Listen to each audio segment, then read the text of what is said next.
Tonight we're going to move to our fifth lesson of Bible 101. The books of wisdom and poetry. Amy. We only have 5 books tonight. Last week we had 12, and it looks like we feel like we really have to do it. I'm going to slow down a little bit, but I want to get through these things and give you a chance to ask questions if you have them. Tonight, of course, the 5 books involved are Job, Psalms, Proverbs, Ecclesiastes, and Song of Solomon. There you got it. Look on the backside.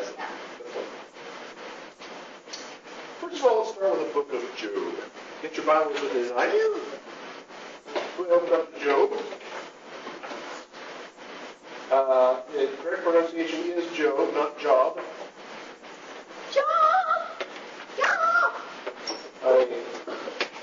I remember Job. Have you ever seen Mission Impossible? The first Mission Impossible? One of the few movies I've ever seen actually make a reference to a Bible passage. And in the movie, the hero is directed to a discussion site. I've never seen this, kind of suspect, it's Hollywood for you. But they had directed to a discussion of a particular verse, Job 3:14 or something like that. I said, how on earth do people have discussions on a single verse? Where they have this whole web mailbox of just talking about one little verse. And you notice Job 3:14, with kings and with councils of the earth who rebuilt ruins for themselves. In the movie that was invented, the news that governments would fall. I don't think that's what Job is after tonight. Job is, or Job was rather, a real person. And I don't think there's really any debate about that. This is an individual who lived several thousand years ago.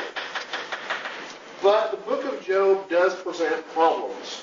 It would be very easy for us to say that Job is the author. But in point of fact, we know that there are some parts of this book that he could not have written. Simply because if he did, he either had to written them after the fact, after the discussion of this book, or he simply just didn't act right throughout the text of it. But this is what I'm after. In the first 2 chapters, if you've ever read the book of Job, you know what happens. Job is described very first as a very righteous man. In fact, 1:1, the man in the land of Uz, whose name was Job. Amy, over here, please. And that man was blameless, upright, fearing God, and turning away from evil. Job is described as really the perfect guy. He has no flaws. He has no sin. And in fact, when he even ever hints at having sinned, why he down here, he goes down and he burns offerings so that he can make sure that nobody sins. Look at verse 5. It came about when the days of feasting completed. Kids like to feast with one another. Job would send and consecrate them, rising up early in the morning and offering burnt offerings according to the number of them all. For Job said, perhaps my sons have sinned and cursed God in their hearts. Thus Job did continually. Job was very conscious of the sin. And so here comes the great wager. The scene in heaven is like this. God is receiving all the sons of God. So the term sons of God, whether they're angels or heavenly beings, we're not exactly sure. But among these heavenly beings, there comes one whose name is Satan.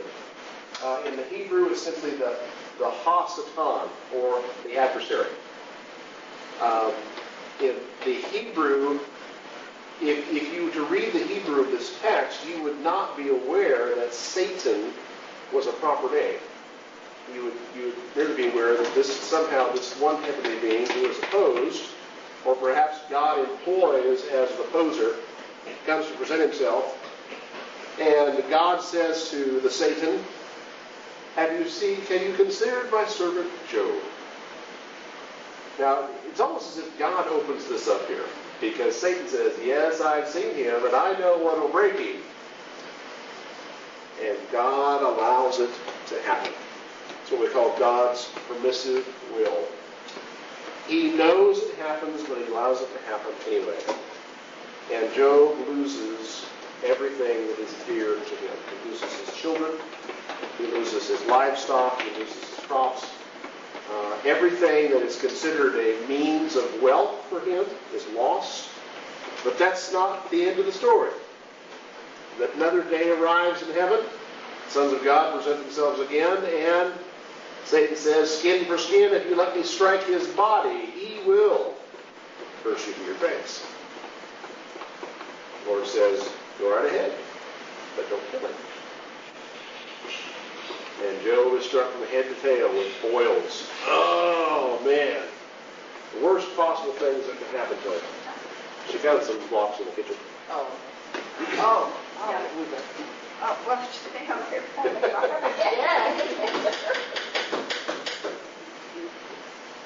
And we look down at the end of chapter 2.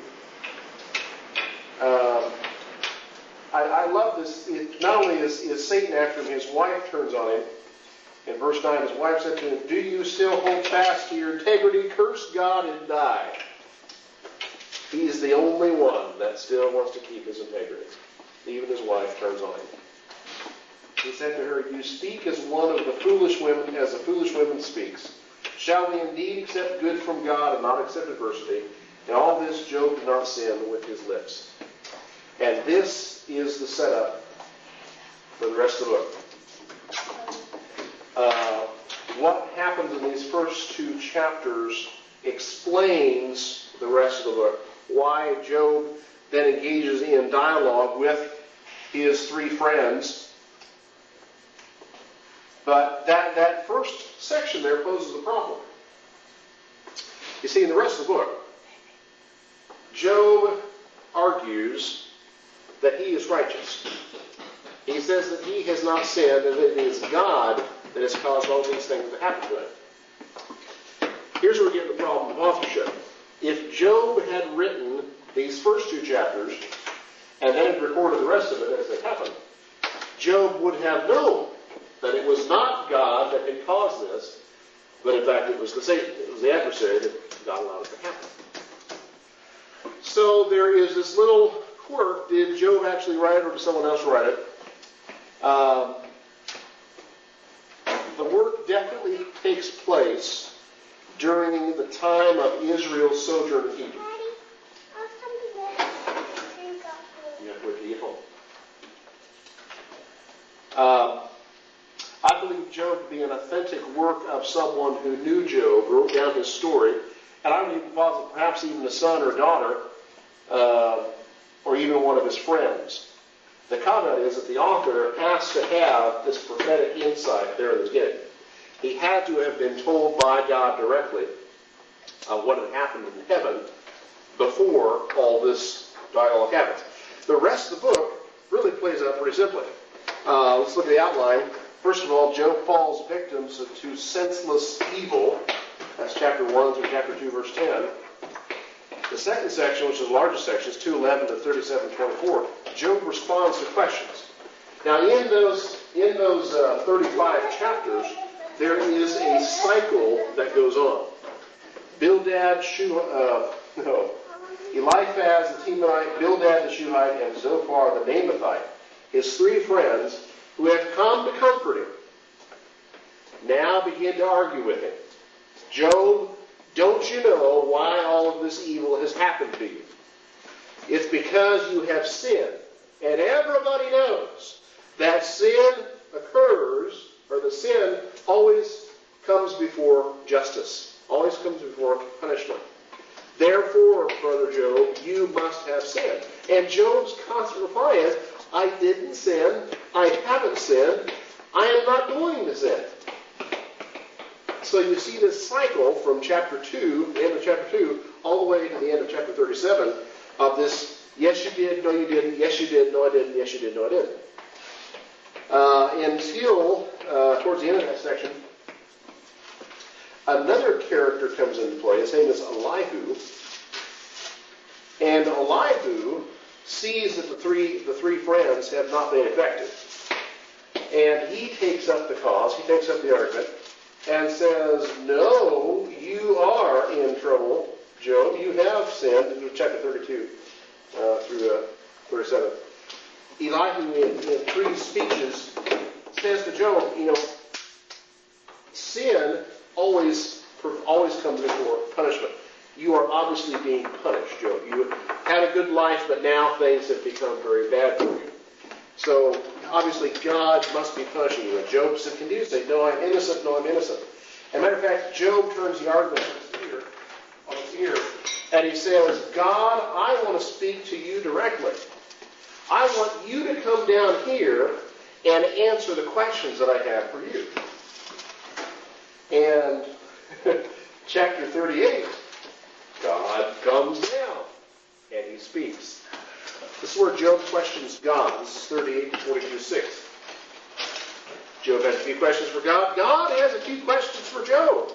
One of my favorite ones is, where were you when I built the earth? Where were you when I laid the foundations of the deep? And of course, if you're Job, you're sitting there thinking, I wasn't here. And verse 4, tell me if you have understanding. So from 38 to 42 is God just overwhelming Job with questions. And go on to chapter 42. Job answered the Lord and said, I know that thou canst do all things, and that no purpose of thine can be thwarted. Who is this that hides counsel without knowledge? Therefore I have declared that which I do not understand, things too wonderful for me which I did not know. Get down to verse 6. Therefore I retract and I repent in dust and ashes.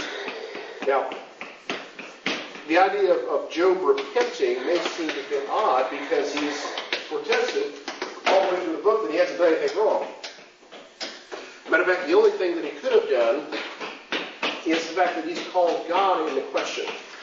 But there is an alternate translation to that text, really that he now is upon dust and ashes.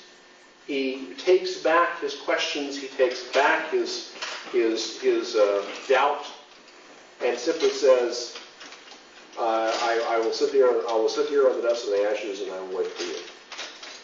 Of course, then the last section, verses 7 to 17 of that last chapter, Job is completely restored. Double. I like that one phrase on there. I liked it much better when I was younger. He's given the 3 daughters, Jemimah, Keziah, and Keren-Happuch.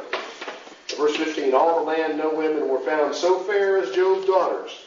So the most beautiful, Amy, the most beautiful women that will ever live were Job's daughters. And he lived 140 years, saw his grandsons up to 4 generations, then he died. So it's a long book, but it's a book that asks one question. Is God right when he permits evil? Quiet, please. Is God just when he allows bad things to happen? There's a book out, you might remember, about 10, 15 years ago called Why Bad Things Happen to Good People. And that's what Job is asking. Why do bad things happen to good people? He says, I'm a good person. I shouldn't have to deal with all this evil in my life. The death of my family, the taking away of my possessions, everything that I've held dear. Why am I dealing with this? And so you kind of empathize with Job. Yeah, I've had that happen to me too. I've had bad things happen to me. Why does God do this? And God responds simply with, who are you to question me? Now that's kind of a tough answer. You say, well, I'm a righteous guy. That's who I am. You want to scream back at him, but my goodness, he's calling to Job out of the storm, and he is asking, who are you to question me? Where were you when I laid the foundations? Are you strong enough to slay the behemoth or the Leviathan? Or all these tremendous, these visual images that Job is pounded with and slapped with back and forth. And all he can say is, I can't question you. I take back my question. Some have said that the book of Job is set up like a trial, a courtroom drama, where there's the charge, the initial charge, God is guilty of causing evil.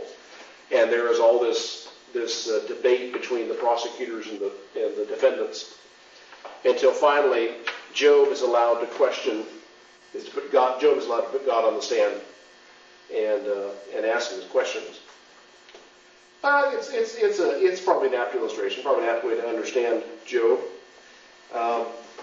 It helps us understand what's going on in there. There are a couple of factors in Job that give us that place and time. Job is likely the only righteous descendant that we know of Esau. The land of Uz is located between Syria and Edom on the east side of the Jordan. And if this is the time of those patriarchs when Jacob had taken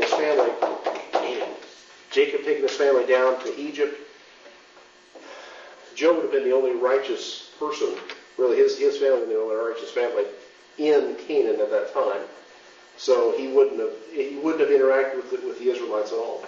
It's kind of an interesting point in time. You know, they had 400 years here, so we're probably in pretty safe territory. Job. What's your drink? Job has an interesting history documentation. The Masoretic text, which we've talked about before, which is the main Hebrew text, is the best text we have. The Septuagint, the Greek translation, tends to be a bit shorter. And Job, there's a place there along about chapter 37. And well, back up a bit. 31, where there's some places in the manuscripts that seem like something's happened to them. But for the most part, we're in pretty good shape with the text. That's basically Job. Job is written to address the problem of evil.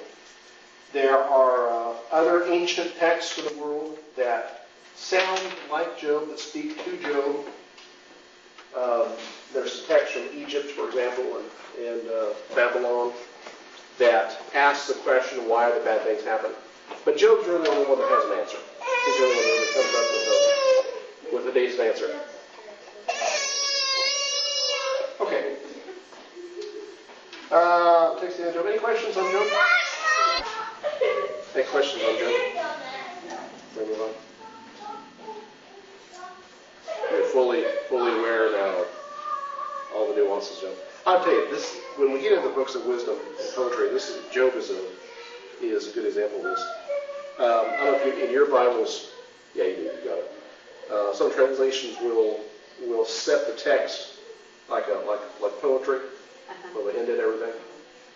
That's to show you that this is meant to be something that speaks to more than just Joe went here and he did that and so forth. This is intended to be studied. There's temp, or there's rhythm to it. There's just meant to be some more study to it. I was trying to think there was a good verse. I think I used this here a couple weeks ago. Well, I'll find it.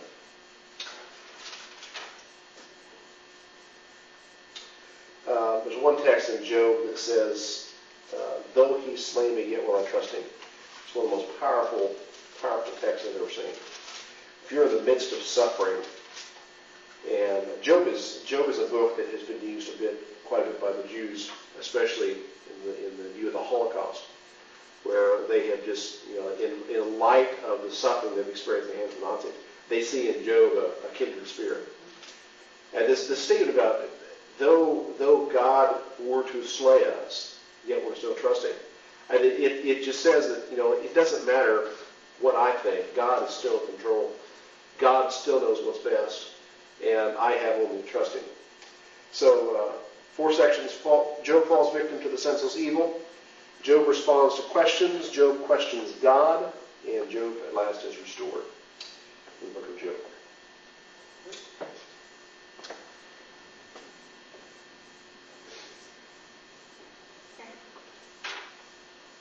Takes us to the book of Psalms. If you've read through the book of Psalms, you know already that it is a long book. 150 chapters. Now, granted, most of the chapters are pretty short. This one is 119, isn't it? Longest one is 119, yeah. Forever. That takes 2-3 days to get through. Authorship of the Psalms are varied, but they are tested by the New Testament to be David. You look over Hebrews chapter 4, verse 7. The Hebrew writer says that David said here, thus and so. It was the opinion of the first century Jews that David was the default author of the entire book. You know that when you get into the book of Psalms, the Psalms are titled differently, and some Psalms are ascribed to Moses, some to Solomon, and so forth. But David is the de facto author. Hebrews 4:7, he again fixes a certain day today, saying through David, after so long a time, this has been said before, quoting a psalm that did not necessarily have a David title to it. So by the first century, most Jews and Christians believe David was the authorship.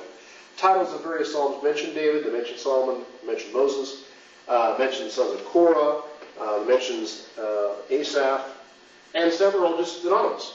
No one knows who wrote it. Verse 2 doesn't say. Yeah, right away, verse 2. How would David write Solomon's days not around for Solomon? Well, some psalms written by Solomon. Okay.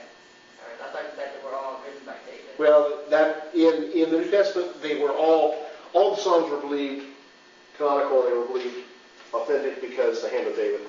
Oh. Now that's knowing that some psalms are honestly written by his hand directly, written under his direction, under his. They were just kind of all lumped together into his book. Okay. The date of composition, for the most part, were the time of David and Solomon. With some during and after the exile. Some, like I said, one of them is attributed to Moses, which puts it way back in the time of Exodus. The purpose of the entire book is to explore man's relationship with God, both good and bad. The topic is explored through Psalm. It reflects the depth of feeling and the importance each author had for his subject. Some psalms are obviously for worship. Others reflect deep misery. Of all the books in the Old Testament, this one book is most often quoted in the New Testament, right behind Deuteronomy and Isaiah. In front of Deuteronomy and Isaiah. If you look at a study Bible in the first couple chapters of Hebrews, you notice that most of those first 2 chapters of Hebrews are of Psalms. He has just pulled directly from Psalms. That's in our chronological book, isn't it? Mm-hmm. Yeah. Easy ones to read. The most important Psalms that are quoted are the following, and we'll look these up here directly. Psalm 110, verse 1. Psalm 110, verse 1 gets quoted quite often.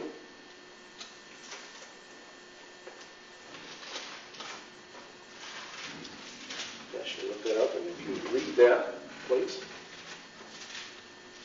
Why do you stand afar off, O Lord? Why Psalm do you- 110. Oh. You have the right spirit, though. I appreciate it.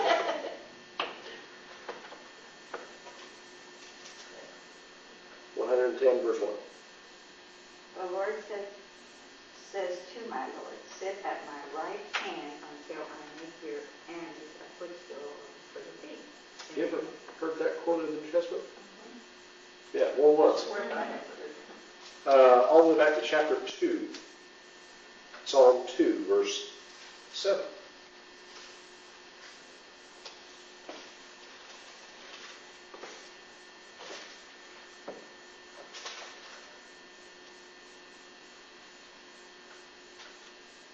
I will declare the praise that the Lord has said to me. You are my son, today I have begotten you. That we hear that quite a bit. Often in connection I think this came up in Peter's sermon, for example, came up in the book of Hebrews. Flip over to Psalm 8, verses 4 through 6.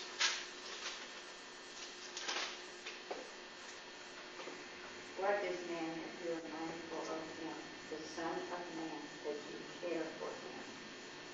You made him a little lower than the heavenly beings and crowned him with glory and honor. How about you, Dan?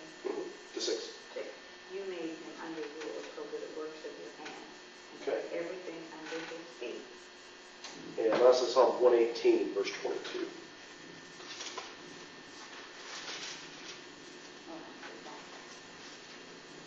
Right before 119, by the way. Yeah. The long one. Uh-huh. That 119. 118, what? 22. This was the Lord's doing. It is marvelous to our eyes. It's verse 22. Oh, no. The stone which the builders rejected has become the chief cornerstone. That one I know I've heard. More than once. Psalm 1, of course, introduces the whole of the book. Psalm 1, in fact, is a kind of a mini direction as to what the book is about. How blessed is the man who does not walk in the counsel of the wicked, stand in the path of sinners, or sit in the seat of the scoffers. He delights in the law of the Lord. And that's kind of what this whole book's about. You delight in God. You're delighting in God. The righteous man is like a tree planted by streams of water. He yields his fruit in season. The wicked are not so. They're like chaff. They get driven away. Attention, wise person. Read the book of Psalms. Examine if you wise. Psalms have often been used to describe, are often used for worship. In our hymn book, for example, number 401 is Psalm 42, set to song. In our hymn book, number 63 is Psalm 136. She does. I hope, because I couldn't figure it out. I want you to look next at Psalm chapter 8, verse 1. Psalm 8. Uh-huh.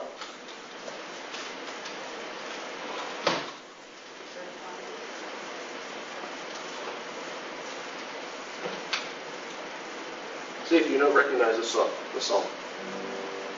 Oh Lord, how majestic is your name in all the earth. Now in the original, it's sad, but the Psalms, there was like tunes that went with them.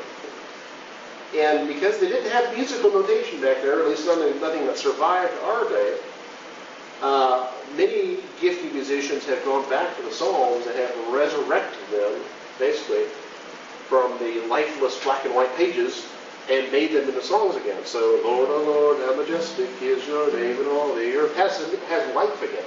Now it leaps off the page. And when you read Psalm 8, verse 1, hey, I've heard that one. Look over at Psalm 42, verse 1. Psalm 42.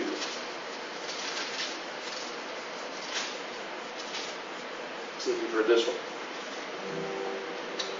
As a deer panted for the water, so my soul longeth after thee. You heard that one? Yeah, Psalm 42. Comes right out of the text. Right? Those are scriptural, biblical songs. And if you can you can transport yourself 4,000 years in the past, or let's go 2,500 years in the past, and you could hear these songs. They may not sound like that. Maybe more of a kind of a bit more simple, but that it's been amazing how musicians today have resurrected these. Look over at Psalm 63. Psalm 63, verse 3.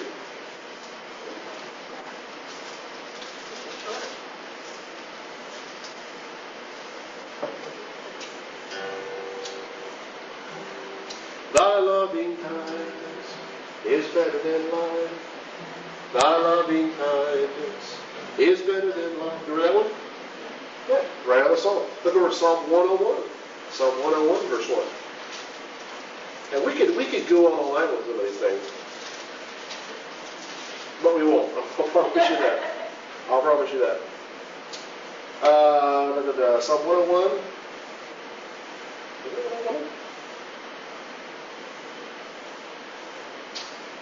Well, maybe it was, maybe it wasn't. I was looking at a different translation. I love you, Lord. I lift my voice to worship you, oh my soul, rejoice. You notice Well, that. actually, it almost starts out like that. I will sing it through love and justice. Right. So it almost comes up. That some songs are better than others for worship. And even the ones that we picked out just to sing, because they've been made into songs, there's different kinds of worship going on. We sing about... You know that 101, 4, that I went to your gates with thanksgiving, that's a song. Oh, yeah. How's that go? There is one thing. There's my number. There is one thing. No, not that one. Nope. I went to your gates with thanksgiving, I went to your, I can't think of how exactly it goes, but I know I've been saying that in church. Okay, I'll trust you. Last one, 139, verse 23. Psalm 139, verse 23. Each psalm casts its own tenor, casts its own mood. And this might be the mood that was originally intended. This is what's come out of it now. Search me, O God, and know my heart today. Try me and try me. This, O Lord, I pray. Some of these psalms speak to different moods, different kinds of worship. When you're singing, oh Lord, that.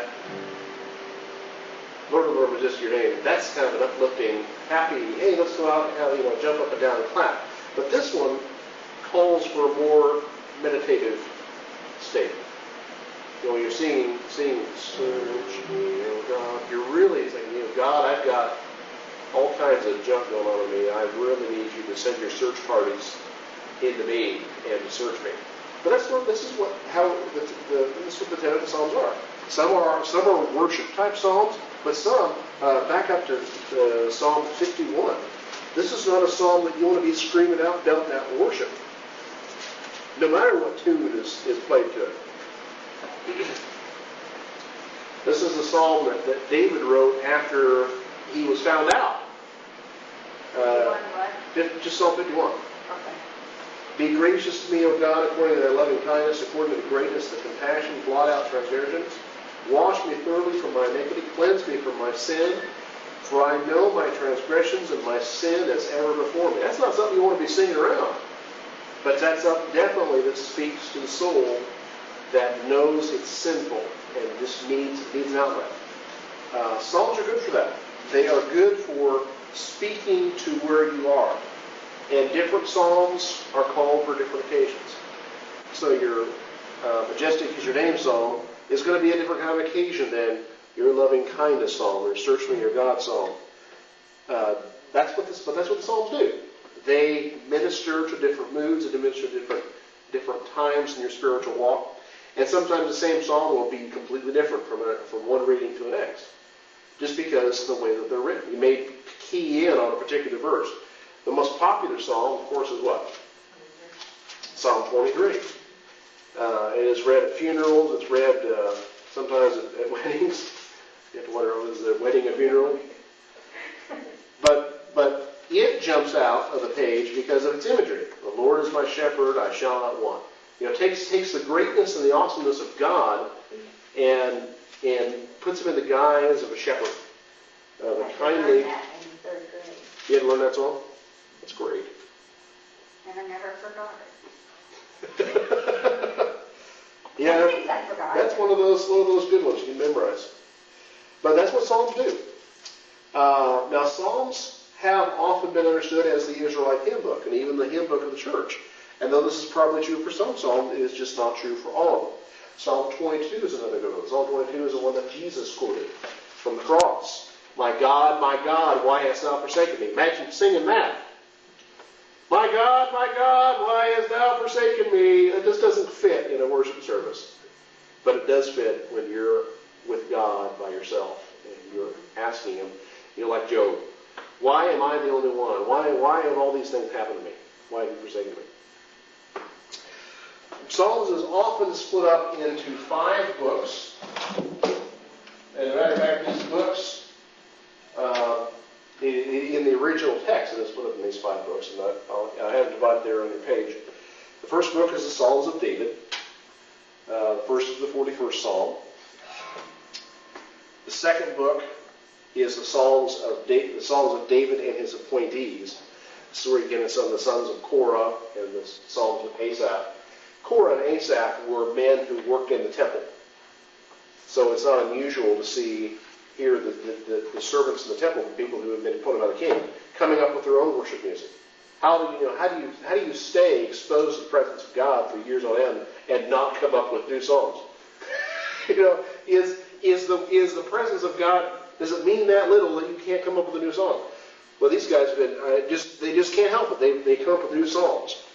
So the second book, third book is the Psalms of the Temple of Solomon. Glorious Psalms, 73 to 89. Temple of Solomon was the epitome of the monarchy. When they had that built, it was just a glorious, beautiful thing. Book 4 are Psalms reflecting the time of the exile. And Psalm 90 is the Moses Psalm, prayer of Moses, the man of God. The fourth book speaks to really to the exile. Really the time when the people were separated from their temple. And they're looking back and, oh, how I wish to go back and worship in the temple again. And the last book is the Psalms of Celebration and Return. And it is believed this book was compiled after the Jews returned from exile and were able to be reintegrated into Judea, Israel. So 5 books of Psalms. That's really the best pattern that you're going to find. There are people who have tried to organize the Psalms in particular themes because the books as they stand, this is the best sense they make of. That there's this progression from being in the monarchy to being temple to being absent then to return. Some psalms are, like I said, some psalms are designed for certain moods. And as you read through the Psalms, some are going to hit you more than others. Some of them you're just going, why is this in here? But you'll pick it up 10 years later, and that will be the Psalms that'll get you. It's just, that's the way it works. Okay, any questions on Psalms? All right. Bad saying aside, let's move on. Proverbs. The book of Proverbs. There's 31 chapters in Proverbs. This is a nice book. It's a well-structured book. For the authorship, for the most part, Solomon is acknowledged as the author of the book. From the very first verse, the Proverbs of Solomon, the son of David, king of Israel. Can't get by too much with that. You about have to say Solomon is the author. Agur and Lemuel are given honorable mention, as well as the editors of Hezekiah. There in chapter 25, we see the editors of Hezekiah intervene. This places the book during the reign of Solomon at the earliest, with a probable completion in its final form during the reign of Hezekiah. We should not be surprised that there is a book of Proverbs. In the book of 1 Kings chapter 4, verse 29 to 34, it is said that Solomon wrote 3,000 Proverbs. So what we have in this book are probably the best of the best. Those things that were recorded for the benefit of the generations to follow. The keynote of the verse is chapter 1, verse 7. The fear of the Lord is the beginning of knowledge. That's where you begin with Proverbs. All of this book is designed to help you not only fear the Lord and to respect the Lord and to give Him is due, but to help you grow in knowledge. It is a sad fact that most people try to get around this. Well, we are taught these days that the Lord had nothing to do with how we got to be here. And sadly, they end up spinning their wheels. They come back to the same conclusion time after time. The conclusion actually we'll look at in Proverbs or Ecclesiastes about the point of life. But Proverbs says, hey, if you want knowledge, if you want to be wise, then you need to fear the Lord. That's where it begins. That's where it all begins. The book contains an unusual description of wisdom. If you look in chapter 4, verses 7 through 9, we read this. The beginning of wisdom is acquire wisdom, and with all your acquiring, get understanding. Prize her. What? Wisdom's a woman. Prize her, and she will exalt you. In many places, it refers to her. Mm-hmm. I should read. And this is the startling thing about Proverbs. Why is wisdom female? How did this concept come into Scripture? Some say, well, this is the Holy Spirit. This is Scripture on the Holy Spirit. When you look at chapter 8, for example, this is when some people get this idea. Chapter 8, verse 22. The Lord possessed me. This is wisdom speaking. The Lord possessed me at the beginning of his way, before his works of old. From everlasting I was established, from the beginning, from the earliest times of the earth. When there were no depths, I was brought forth. When there were no springs abounding with water, before the mountains were settled, before the hills I was brought forth. While he had not yet made the earth and the fields. Here, wisdom is hovering around. Very similar to that statement in Genesis 1:2, where the Spirit of God hovered over the face of the waters. And some have put one and one together and come up with two. Maybe this is the same person, same individual. I would say probably not. Wisdom as a concept has been around since the beginning. But I don't think we're speaking specifically of the Holy Spirit, because the Holy Spirit is a he. It's not a she. So why is wisdom described as a her?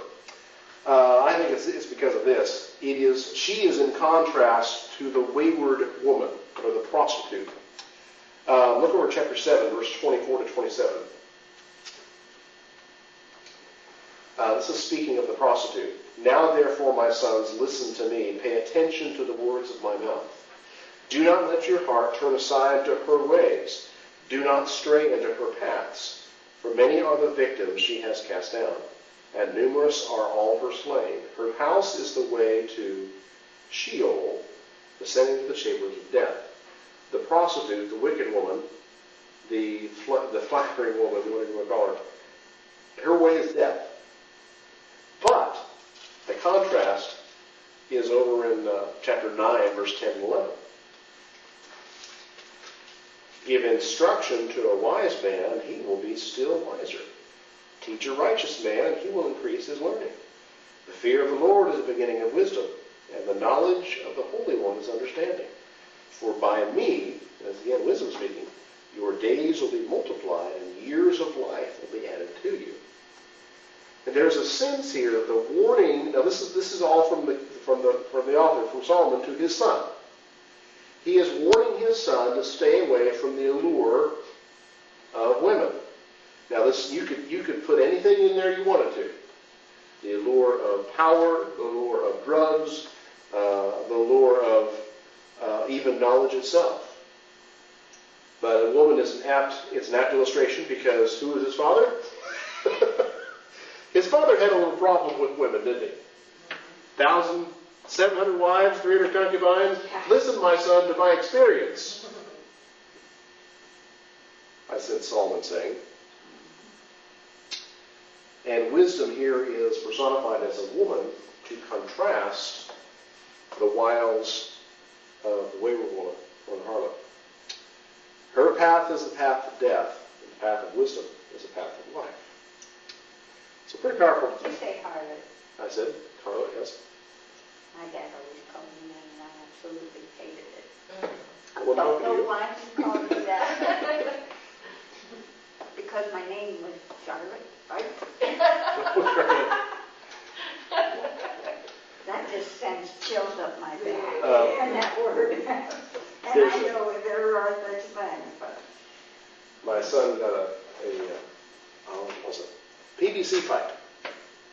And on the PVC pipe, I get the original wording was Charlotte, CHARLOTTE. But the C got cut off, and the TE got cut off Okay. to make this length of PVC. So he pulls it out. He's not even reading it, thinking, what kind of gift is this? It's but harlot on the side. Well. But I always think of that when I think of that word. A harlot, prostitute, wayward woman. The text calls her foolish woman.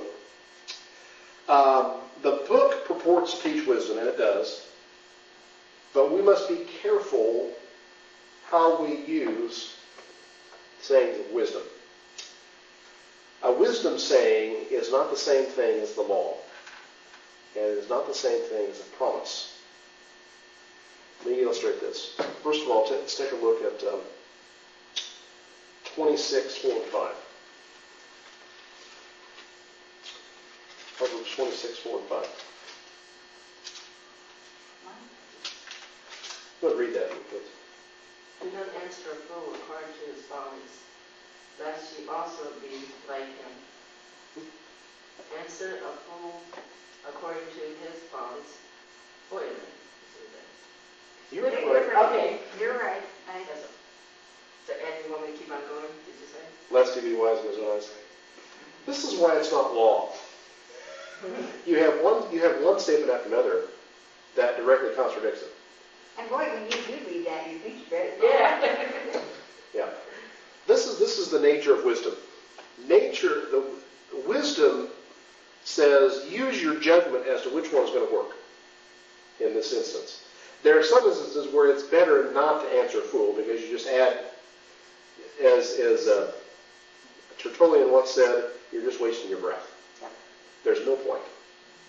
But there are occasions when you need to answer a fool lest you present yourself as a tacit agreement. There are occasions, and the state is saying, use your judgment. Use the wisdom that you've acquired up to this point to decide which of these two to follow. Another one that grieves parents the world over is 22 verse 6. Chapter 22 verse 6. Oh, 26. Yeah. Parents have read this verse and read this verse and read this verse, and they have been grieved when it didn't happen. Train the child in the way he should go, and when he is old, he will not turn from it. I've seen parent after parent after parent say, well, it says in the Bible that if I train them up right, they won't stray. Why is my son, why is my daughter, da da da da da. That's wisdom literature. And the best possible circumstances, that's what's going to happen. But that's not a promise. It is advice.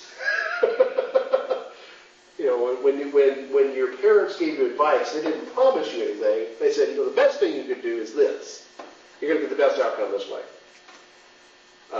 But that is not a guarantee. And that's wisdom literature. It's neither law or promise. But it is experience. It is, and in this case, it's the best possible wisdom we can get. You can raise up your child as best as any parent has ever raised him up.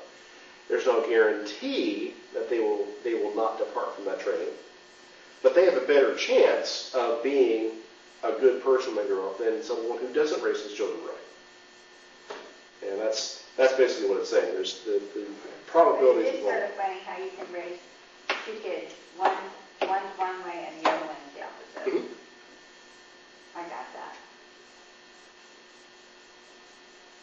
Yep. So keep in mind, when you're reading wisdom literature, you're not reading the law, you're not reading promises, you're reading advice. And I've had a really hard time struggling with that. Because I'm thinking, if it's in the Bible, it must mean what it says. But I forget what genre I'm reading. This is wisdom, this is poetic language. And there are some things in there that are not always going to be true, but most So times is going to that be the true. answer for number 2, advice? Well, let's take a look. Yeah, the outline. First one's the introduction, obviously. The second one is the wisdom of Solomon. That's chapter 10, verse through 24. Wisdom, advice, or whatever word works best for you. Third section is 25 to 29. This is Solomon's wisdom as edited by Hezekiah. For some reason, in chapter 25, you have this subheading. It says the men of Hezekiah transcribed Proverbs of Solomon. Well, how did they do that? Did they just discover them somewhere? They found an audio tape and they wrote them down or something? Who knows? Maybe it was a loose document and they just added it into the rest of it. But these are also Solomonic Proverbs. There's this little scene here that says that Hezekiah's men added it. The last section, of course, is 30 to 31, which is a further scene, a further addition to the book. The words of Agur, the words of Lemuel, and lastly, the description of the worthy woman, which by all accounts is from Lemuel's mother.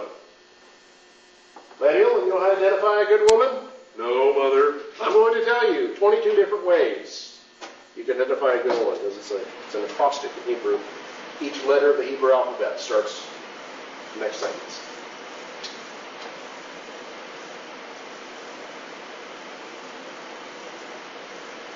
Any questions on Proverbs? Nope. Next book, Ecclesiastes. I hope you had a really good day today. As you go into Ecclesiastes, you may get kind of, make it kind of sour. Because Ecclesiastes is a rough book to follow. We'll do our best. The author of the book is in the very first verse, the words of the preacher, the son of David, king in Jerusalem. Who is this guy? Probably Solomon. There hasn't been any serious objections to this. There's always the guys out in the fringe that are saying no book of the Bible was ever written by an actual biblical person. It was written sometime in the period of time when nobody knows who wrote what. Well, come on, you're just making stuff up. This is more than likely the work of Solomon. Again, that 1 Kings, let's go take that 1 Kings 4. 1 Kings 4, 29 to 34. See what I'm talking about.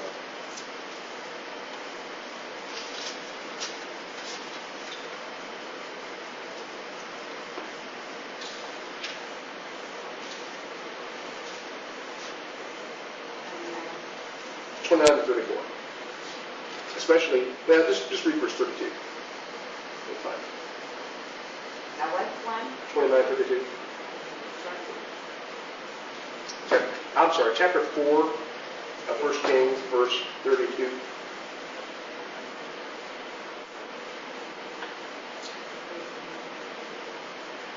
Wrote 3,000 proverbs and his numbered thousands and that's what Yes, that's exactly the one. The Bible is very clear that Solomon was a prolific author. He wrote a lot of things. We should not be surprised to find yet another book by the hand of Solomon. This would be Ecclesiastes. Now, I'm of the opinion, there's not a whole lot of debate on this point, I'm of the opinion that Ecclesiastes was written toward the end of his reign, as he looks back on what he has done, and he realizes that all the work he had poured into Israel was meaningless without God. Remember the story of Solomon. Solomon fell away from God towards the end of his life. He failing with his wives, gods, and in the end he was more of a pagan than anything else. And I think Ecclesiastes is a kind of a redemption story for Solomon. It's not mentioned in Kings. It's not mentioned in Chronicles. But I think Chronicles fits somewhere towards the end of his reign. When he looks back at all this, I've screwed all this up. I've built my vineyards, I've built my palaces, I've built armies, build everything a man could possibly build. And in the end, he says, vanity of vanities, everything is vanity. Let me give you some structure of the book, and then I'll kind of explain what I'm talking about. Chapter 1 is just a basic introduction. What is this book going to be about? Vanity of vanities, says the preacher. Vanity of vanities, all is vanity. That's a great encouraging beginning. There is nothing that is worth anything. Wow. Let me tell you, everybody that starts down the path of knowledge without God ends up at this point. I don't know if you ever heard of the point of view called nihilism. Nihilism, Nihilism, says that there is nothing in the world that exists, that it's all your imagination. That we're actually asleep somewhere and we're dreaming all of this. It's all about you. Or rather, it's all about me, because nihilism doesn't care about anybody else. When you start without God, and you start philosophizing or Scientologizing or whatever it is, you're going to end up exactly at verse 2. Vanity, vanity, everything's meaningless. There's nothing that's worth anything. You know, everything is illusory, is imaginary. It is vanity. Now, I think Solomon is the best case, is going to be the best individual that can satisfy the book because of the things that he tries. Section 2 is chapter 2 through chapter 6, verse 9. It is entitled Chasing After the Wind, because several times in that section he says this is vanity, it is chasing after the wind. You ever tried to chase wind? You know, it's ridiculous, don't you? Well, he uses that idea. Huh? Well, I try to chase my hat in the wind, and that's kind of, I look kind of silly doing that. That's the only thing I've done, chase the wind took away from me, that's to chase the wind. But that's exactly his point. All these things that he's done, it's like chasing the wind. It's utterly ridiculous. Chapter 2, verse 1, I said to myself, come now, I will test you with pleasure, so enjoy yourself, and behold, it too is fertility. Verse 12, chapter 2, verse 12. So I turned to consider wisdom, madness, and folly. And what will a man do who will come after the king, except what has already been done? Verse 18, thus I hated all the fruit of my labor, for which I had labored in the sun. Chapter 3, verse 1. If you know this song. Yeah. This is the glory of wisdom literature. You can take a text like chapter 3, and you can turn it into a song. But that's how wisdom literature works. It is already set to a particular rhythm. Time to give birth and a time to die. A time to plant and a time to give uproot what is planted. A time to kill and a time to heal. A time to tear down and a time to build up. It is, and you know the song. Now, why did that song have so much impact when it was written? Remember when that song was written?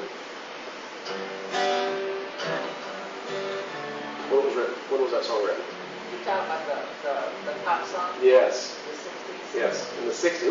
What was happening in the 60s? Woodstock and Big Hole Road. Yeah.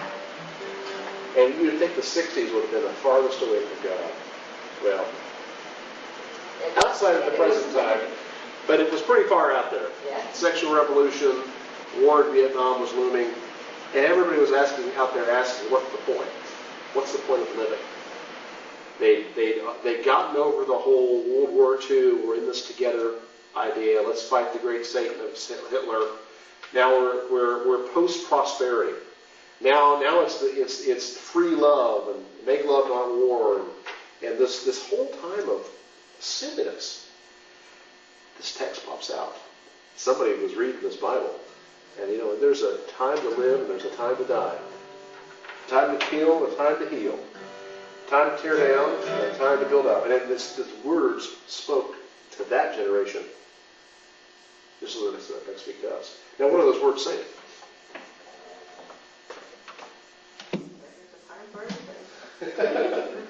Well, what you hear is an inevitability. It is inevitable There's a time we're all going to die, there's a time we're going to live, there's a time we're going to plant, there's a time we're going to heal. We can't change it. We are powerless in the great cauldron of life to get ourselves out of the pot when it gets too hot. We can't affect our life. And that's a pretty sad thought if you think about it. I can't change my fate. I am destined to die at a certain time. I'm destined to do this, destined to do that. But when you're young, you don't think that way. Make the most It's of really, it. but as I get older, Mhm. it doesn't bother me anymore, like it did when I was younger. That's one thing. But this Yeah. this I love passage, well, that's his conclusion. We're going to get to that. This passage speaks to that, what is the point of life? This phrase keeps repeating. It is like chasing after the wind. It's like chasing after the wind. All the things that I thought had mattered, that I thought if I could do this one thing, life will change for me. It's like chasing after the wind. Yeah. It is all vanity. That's chapters 2 through chapter 6, That verse was 9. your question too, and we said no, but yes, you're right. So you get to the next section. This is section 3. This is 6:10 to 11:6. A different question is posed. This is the question, who can know? You look at chapter 6, verse 12. For who knows what is good for a man during his lifetime? Now we come to the realization that nothing I do matters. So now we ask the question, is there anybody that knows if there's meaning to anything? And this question comes up again and again. Chapter 9, verse 1, a man does not know. Chapter 9, verse 5, the dead do not know. Chapter 9, verse 10, there's no activity or planning or wisdom in Sheol, or the grave. Chapter 9, verse 12, man does not know his time. Chapter 11, verse 2, you do not know what misfortune. 11:5, you do not know the path. You do not know the activity of God. Verse 6, you do not know whether. He goes on and on. 10:14, no man knows what will happen. Verse 15, he does not know how to go to the city. He asks the question, who can know? And he comes to the conclusion, nobody does. Nobody knows what is worth doing in life. So 6:10 to 11:6 is all about the question, who knows? Who can know? So that takes us to the conclusion of the matter. This is chapter 11, verse 7 through the end of the book, 12:14. And the conclusion of the matter is verse 13 of chapter 12. We've gone through all of this angst, all of this personal suffering, mental suffering of importance and significance. And here's his conclusion. The conclusion, when all has been heard, is what? Fear God. Keep his commandments. You want to find meaning? You want to find purpose? You want to figure out who knows? Who will make life more than just chasing after a wind? Fear God. Now this seems kind of funny because it was the beginning of Proverbs. The fear of the Lord is what? Wisdom. Beginning of wisdom. Yeah. Now we get to the end of Ecclesiastes. Here's the conclusion. Fear the Lord. And I can imagine Solomon in his study, in his palace, as his eyes are growing blind and his hair is getting gray, and he's asking himself the questions, what have I done with my life? And he says, listen, you whippersnappers out there who think you know it all. Here's the conclusion. Fear God and serve Him. And your life will have significance. You won't waste your life like I did. Ecclesiastes is a powerful book. In many ways, it's like Job. Job cried out to God, and here the Solomon is crying out to God. Different reasons, but they both end up with a positive answer. Any questions on Ecclesiastes? No, we understand when. All right. We understand when. Excellent. Takes us into our last book, Song of Solomon. There has been no serious objections to Solomon as the author. Verse 1, the Song of Songs, which is Solomon's. This, like the previous two books, the author is clearly identified in the first verse. In the original superscription to the book, his name has always been attached to it. There's not been a copy of the Song of Solomon found yet that hasn't had his name attached to it. At the very least, Solomon was somehow connected to the work, if not the author, but there are really no reasons to say why he didn't write it. I referenced 1 Kings passage earlier. If the Bible says he has written, 3,000 proverbs and 1,005 songs, we should at least have one, right? We should at least have one song of all those 1,005, and this is the one we get. The purpose of this book is to celebrate the beauty of human love. And I ask you to reference Genesis 2:18 to 25.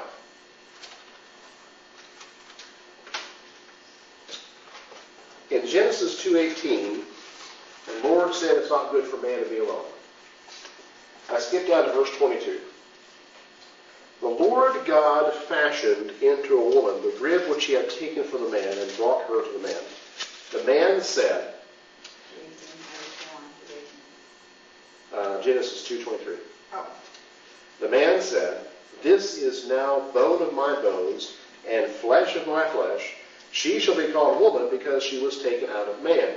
For this cause a man shall leave his father and his mother and shall cleave to his wife, and they shall become one flesh. And the man and his wife were both naked and were not ashamed. Now what is set up there in the Garden of Eden is the ideal marriage relationship. One man, one woman, cleaving to one another. They were both naked. They were not ashamed. Solomon takes that idea and expands on it in a big way, in a huge way. In 8 chapters, we have the idea of marital love played out. Some have called this a drama. One of the best outlines I've seen on this is just as an extended chorus, an extended song, as two lovers would sing to one another. And it's funny, there's occasions in the book where there's a chorus, like behind the window. They're singing, "Oh, great is your love. How happy are you?" It's like, "Hey, shh. Where'd you close the window, Mabel?" But the whole Song of Solomon is intended to be a song to describe the relationship between a husband and a wife and the joy that they have together. Now, Song of Solomon is not, and some have said this is the dirty book of the Bible. And Song of Solomon, because it's not necessarily explicit, but you know what it's talking about when it goes through. But in fact, some have said it is so dirty that it can't possibly belong in the Bible. It must be something else. It must mean something else. And so in the history of its interpretation, for example, the Catholic Church, with all of its celibate priests, they can't really read this as it is written. The Catholic Church has traditionally interpreted this as an allegory. This is the love song between God and his people, between Christ and the church. Rabbis in the Jewish tradition have taken it that way. This is a love song between God and Israel. Akin to, for example, Hosea chapter 2. I'll read this for you. Hosea 2:14, where God says, "Therefore, behold, I will allure her, bring her into the wilderness, speak kindly to her. Then I will give her her vineyards from there, in the valley of Achor, as a door of hope. She will sing there as in the days of her youth, as the day when she came up out of Egypt." There is this subtext in the Old Testament of God and Israel being bound in a covenant of marriage. God is the husband and Israel is the wife. So the Song of Solomon must be that song that God is singing to his spouse, Israel. The Christians have taken it a little bit differently. This is this love song between Jesus and the church. Jesus is described as the bridegroom. The church is his bride. A great text for this is Ephesians 5, which our youth minister used not too long ago. But they pull out this, that Christ also is the head of the church, it's 5:22. He himself being the Savior of the body, but as the church is subject to Christ, also the wives ought to be their husbands in everything. Husbands, love your wives as Christ also loved the church, gave himself for her. So this is to say the Song of Solomon isn't so much, it's not about a man and woman, it's about Jesus and the church. Well, guys, I don't think so. Those things may be in there, but there is a far more original meaning to this. And sadly, the Bible doesn't really talk about this subject very much, and perhaps it needs to. I'll share with you a couple songs. Hold on. This is from Song of Solomon, chapter 2, verse 1, and 2, verse 4. See if you know these songs.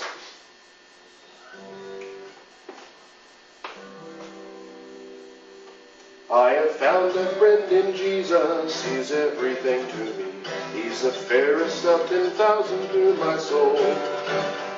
The lily of the valley, in him alone I see. All I need to cleanse and make me fully whole. Now what's that song singing about the lily of the valley, right? What do you see there in 2:1? I am a rose of Sharon, a lily of the valley. Yeah. What is that verse talking about? Who is it talking about?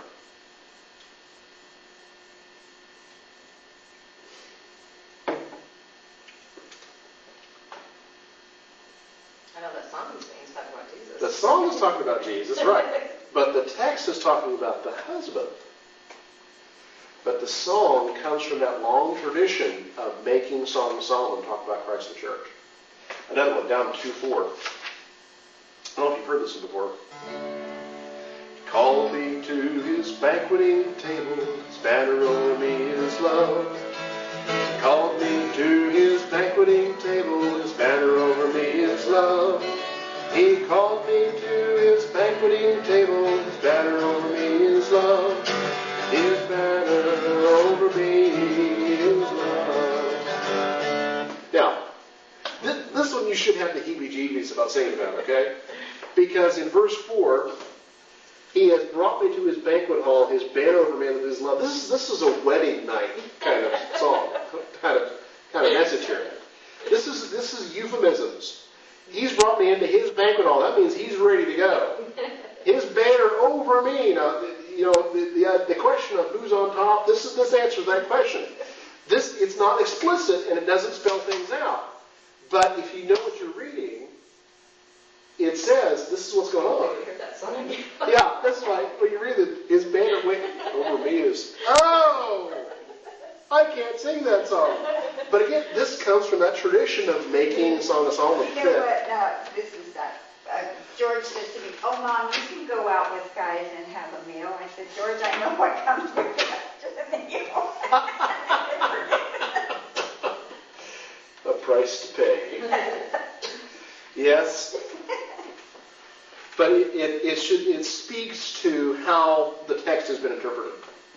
It has always been, this is such a wonderful picture of Christ and his church.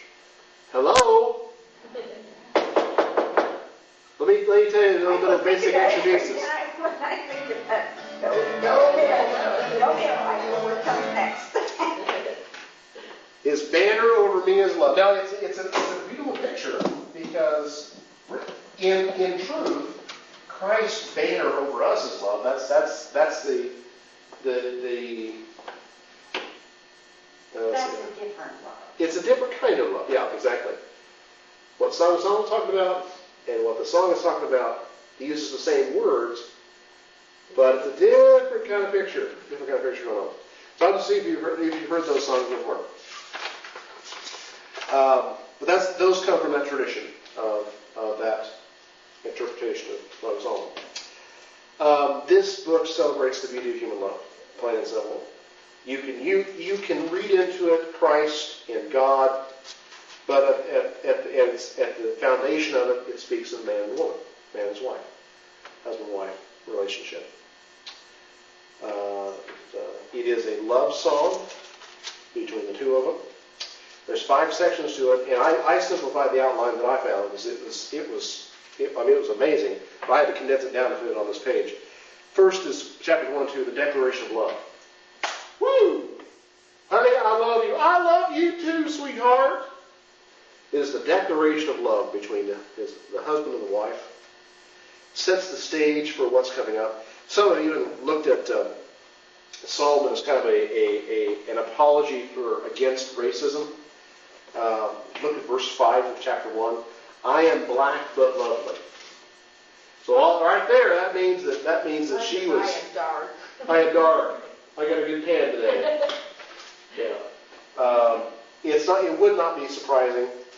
Again, taking out this is Solomon. To have had women from all over the empire, all over the world. This happened to be one that come from a darker area. And it is argued that this woman that is accused. Do not stare at me because I'm dark. Yeah. I am darkened by the sun. It emphasizes it. It has been argued that what the woman that Solomon's writing to is actually the one woman in all of his harem that he actually loves. And the others are kind of there, the political expedience and so forth. But this is the one woman that he just is gaga over. In fact, not too long ago, it was TNT or who it was, they were making a series of Bible videos, and they did one on Solomon. And their take on this was that the woman in question is the Queen of Sheba. And she was a dark woman. And if you know anything about the Sheba legends, Sheba went back home pregnant, according to the legend, and the son that she had was an heir on the throne of David, but to her throne. And when it came time for the Ark of the Covenant to disappear, it was the Ethiopians, where she was from, or the Sebans, that they took the Ark of the Covenant back down to Africa to protect it. And the whole Grail stuff goes on and on with that. There's some that say, well, this is talking about the Queen of Sheba. She was a darker complected woman, and she was the one woman of all of his women that he actually loved. Well, whatever.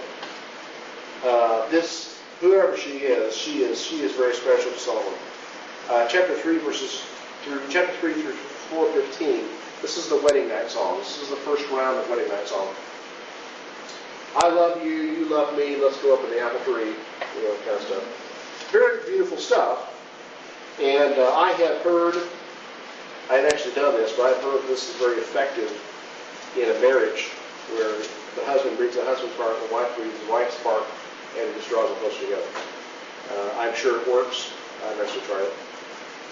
Chapter 4 is the third section, the middle part of the whole book is 4:16 to 5:1. And this, quite frankly, is the consummation. This is the consummation of their marriage. Again, in poetic language. Awake, O north wind, and come, wind of the south. Make my garden breathe out fragrance. Let spices be walking abroad. May my beloved come to his garden, eat its choice fruits. I have come into my garden, my sister, my bride. I have gathered my herb, along with my balsam. Now, he's not talking about gardening here. I hate to have to spell this one out. I have eaten my honeycomb and my honey. I have drunk my wine and my milk. Eat, friends, drink and imbibe deeply, O lovers. Now, that last part's here in the chorus. This is code language for consummation. Yeah. But that forms really the axis of the book. Because after this point, 5:2 to 6:10, you have more wedding night songs, just like we had the first one. We've had our fill of love, and yes, you are as wonderful and as amazing as I always thought you were. And the last part of the book, 6:11 to 8:14, is the second direct declaration of love. Again, going back to the beginning of the book. We've reached the high point in the middle with 4:16, and we're just falling off both sides with the two identical legs. And that's basically the Song of Solomon. Very good book. This is a good book for, I don't necessarily preaching in the pulpit, but it's a good book for marriage. One thing about Song of Solomon that I want you to be aware of. I said before that some have considered this the dirty book of the Bible. Song of Solomon is not dirty in the sense that it's pornographic. It is not, say, akin to some romance novels today, just absolutely smut. This is not smut material. What this does, rather than emphasize the physical aspects of the relationship. It emphasizes the emotions that are pulled into them. Sex is not the object of the book. It is part of the book, but it's not the purpose of the book. The purpose of the book is to illustrate what it's like for a man and a woman to be holy and devoted to one another. Sex is icing on the cake, but the book is about how the man feels about his wife and the wife feels about her husband. And that's basically the whole purpose of the book. You know, Rabbi Schmelzner, you go to Rabbi Schmelzner and he says, I need some marriage counseling, Rabbi, and read the book of Solomon. You and your wife, read the book of Solomon. And it's like built-in marriage counseling in the Bible. You want to recover that day that you were dating and you were young and love, go read the book of Solomon. Like I said, it's sad that there's not more of this in the Bible. You would think that as important as marriage is, God would have more to say about it. At least to put in his book. But maybe that's not. Maybe that's all that needs to be said. Any questions on the Psalm? What's all? Got the picture. More than I wanted. Yeah. Okay. Well, those are the wisdom books of the Old Testament. There are some that say there's wisdom in the New Testament as well, the book of James particularly. But really, the books of wisdom are an Old Testament concept. I am pleasantly surprised, what you want to call it, but you have Psalms, Proverbs, Ecclesiastes, Song of Solomon, all from the same period of time. You want to talk about the golden age of Israel. If there was ever a golden age, it was the time of David and Solomon. Not only militarily, not only the amount of territory that they covered or governed, not in the spiritual well-being of its people, but here even in the arts, where Proverbs and Psalms and songs are being produced, are being churned out like butter. This is truly the best time we've ever been in Israel. This time of David and Solomon. Okay, well, that concludes our time together tonight. Hope you've enjoyed this whirlwind tour of poetry. Next week, we'll look at the major prophets. The major prophets, it's Isaiah, Jeremiah, Lamentations, Daniel, Ezekiel, and Daniel. Well, I'm excited about getting to that. I've rarely ever read Ezekiel, except, that read through the Bible kind of stuff. But why is this book in here? And I'm looking forward to that. Daniel, though, however, one of my favorite books, if you don't already know that. Had to have a son named that. But then the last 12 books, we'll cover them the week after that, and we'll know the Old Testament. Once we get out of the Old Testament, we're going to take a break in our Bible study and look at the Apocrypha just for a week. Not very many people know about the Apocrypha, and really, why are we going to study it? Well, not out of curiosity, but to explain why it isn't in there. What worth is it to the church as documents? Why the Catholic Church, for example, includes it without any reservation. But give us a better idea of what's going on in those books. Is there anything that, as we as Christians need to be aware of? Because sometimes they're referenced in historical literature, and it just might be something for us to know. They'll veil the New Testament, and that'd be exciting as well. Okay, well, let's close with prayer, and we'll be on our way tonight. Thank you, Lord Jesus, for your presence with us tonight. I pray that as we have zipped through these books of wisdom, that, Father, they have spoken to us in ways that we cannot imagine. Father, in our knowledge of them now, we feel we can use them more adequately. We perhaps are better equipped now to read through the Psalms and the Proverbs and so forth. But, Father, we may grow and mature in faith. Thank you, Father, for your love for us. It's in Jesus' name we pray. Amen.